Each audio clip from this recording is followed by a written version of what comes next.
Yeah, I hate that the fact that it does that camera thing trick with me. Hello, everyone. This is Dwight Woods, the Jeet Kune Rebel. Welcome to the I Love Jeet Kune broadcast number 282. This is the one about, did Bruce Lee do all the heavy lifting? Of all the inane ideas out there in the original Jeet Kune world, this one I think takes the cake. So as you're logging in, if you'd be kind enough to say where you're logging in from, hit the like button. Feel free to continue doing so throughout the broadcast. If you're catching the simulcast over on the YouTube, please be sure to like, subscribe, and hit the notification bell as well. But of course, the best thing you can do is to share this video and spread the word about the I Love Jeet Kune broadcast. So raise your hand if you thought, based on today's broadcast title and the photographs that I used, that I was going to talk about what poundage Bruce Lee may have moved around. Come on, tell the truth, right? No, so it's not about how much weight Bruce Lee lifted. It's this idea. Look, I understand this. Bruce Lee was a genius. Bruce Lee knew a lot about both classical kung fu, right? His Wing Chun and other systems. And yes, Bruce Lee developed his own ideas, developed his own version. Let's say in the beginning stages, his own version of kung fu. And of course, in doing so, he would have had to have made use of different training ideas and that type of thing.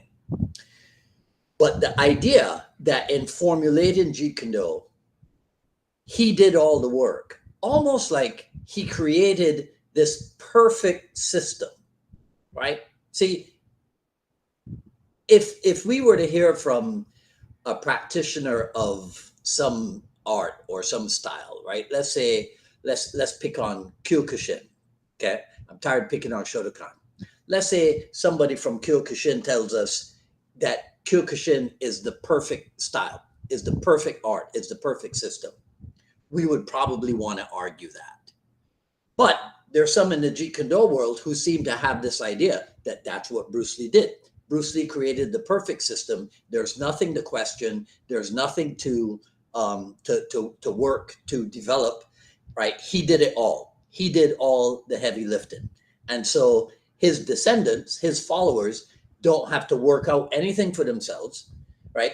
That's so dumb. I cannot for the life of me understand why any true student of Jeet Kune would actually believe that this is the way to go. I suspect they have this immature idea that if you do anything outside of what Bruce Lee did, somehow you're being disrespectful. You're not being loyal to him. As if there's anything written by Bruce Lee, said by Bruce Lee, of which we have records that points to him being the type of person who thrived on the idea of undying loyalty to him. Come on. Bruce Lee was, what do they call it? He was the proverbial slayer of sacred cows. That's what Jeet Kune was about, the original rebel system. So the idea that, oh, Bruce, we worship you in your passing, we bow down to you and we do only what you told us to do and only what you did. That is such bogus nonsense. That is such tomfoolery. I won't use the other word, right? That I just don't get it. And what is it that they're proposing? That we copy Bruce Lee? See, because unless you train physically with him, all you could copy is theatrical Jeet Kune, right? Now, if you train physically with him, was it instructional, or were you just on the receiving end of whatever he happened to be working on at the time? So in other words, you were like a guinea pig as opposed to being taught something specifically. Now, I am sure, well, I'm relatively sure that in the old days, before Bruce Lee himself evolved into Jeet Kune, there was probably I don't know that there was a written curriculum as such, because from everything that I've seen and investigated and what have you, I don't know that there was that much stuff written down as in, okay, on this day go from here to here to here to here to here. I don't know. I could be wrong. But anyhow, I'm sure in the early days, yes, there probably was more of a guided approach, as in, yeah, we do this and we do this and we do this. But towards the end, when Bruce Lee got to the point where it was like, look, man, efficiency is anything that scores, right? There is no fixed way that describes Jeet Kune Do. At that point, I don't think it's fair to say that he was teaching people how to do that. I think that at that point it was like, okay, here's what I'm working on. You're welcome to work out with me, right? Join in alongside me, and let's see how it goes. This thing I said last week, that I'm hearing the phrase latter stage or late stage or 1973 final stage Jeet Kune Do. There was no trapping. Um, there was just hidden and whatever, right? That Bruce Lee had evolved to this point where he was untouchable, and so he didn't need to trap. He could just hit you at will and what have you. Okay, fine, right? Here's the other thing, but we'll talk about this at 6 o'clock as well, right? Everybody should aim to be like that. Everybody should aim to be untouchable. My good friend G. Anthony Joseph, that's an integral part of what they do in his system on being untouchable and hitting people from all kind of crazy angles and what have you. Now they're not Jeet Kune Do, but they're an example of other people coming to the same conclusion or the same realization that Bruce Lee might have come to. You see? So the idea that it's all already there for us. Now, don't misunderstand me. I am not at all saying that just in what a person may have gotten from Bruce Lee, that there isn't, dare I say, a lifetime of material. However, in order for there to be a lifetime of material, you're not going to be doing exactly what it is that you got from Bruce Lee. Oh, no. Don't even try to fool anybody that. You're going to have to come up with stuff on your own. You're going to have to conduct your own experiment. Because if you don't, you're a moron. All right? It's as simple as that.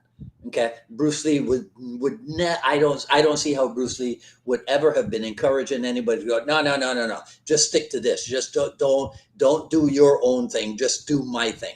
That is so bogus. It's again, I don't understand how anybody comes up with the idea that that's what they're supposed to do.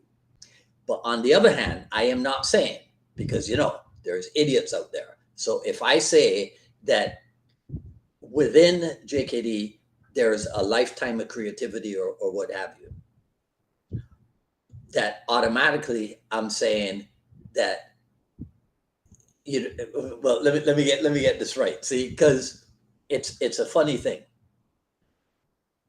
Because the people who believe, and this is going to bleed into 6 p.m. In fact, I might just stay on here instead of cutting this off. No, I got to do something, right? So here's the idea. Sticking to what you got from Bruce Lee could give you a lifetime of work to do. There's no two ways about that. I don't dispute that at all. But to automatically assume that if somebody who trained with Bruce Lee goes, dare I say, beyond Bruce, that somehow that automatically means that they have lost something is ridiculous. Okay? I'll end it with this. Because two things. One, you could follow just, let's say the stuff that you get from Bruce Lee's fighting method or whatever. And physically, you can be quite industrious. But what's going to be missing is being intellectually industrious also. You're being physically industrious, but you're being intellectually lazy. And what's funny is that some of the people who advocate for there's nothing to add, Bruce Lee did all the work for us. Some of them are the same people that you will hear saying stuff like JKD is the thinking man's art. Well, if JKD is the thinking man's art, how come as a man you're not thinking? You're just following blindly. And these are some of these are the people that you'll say, well, JKD is the human science, right? Um, but simultaneously, along with saying that, they wanted Bruce Lee did all the thinking for us. Bruce Lee worked out everything for us, so we wouldn't have to think about anything. Well, what kind of science is that? Because there's no scientist who just goes, okay, whoa, whoa, whoa, whoa, whoa. All the scientists who came before us, they worked out everything for us. Today, we just copy what they do. How the hell is that science, right? So people need to get it together.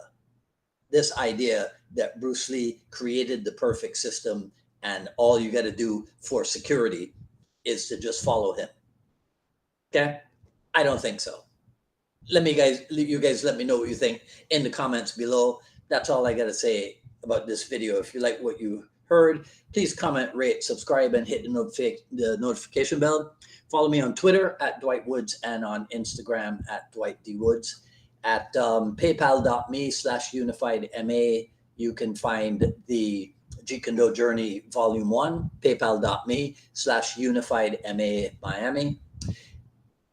At jkdrebel.com, click on the Rebel Gear link, and that's where you'll see stuff like this, the JKD Notables coffee mug, and a whole bunch of other stuff. I gotta use a new thing for a new item for August.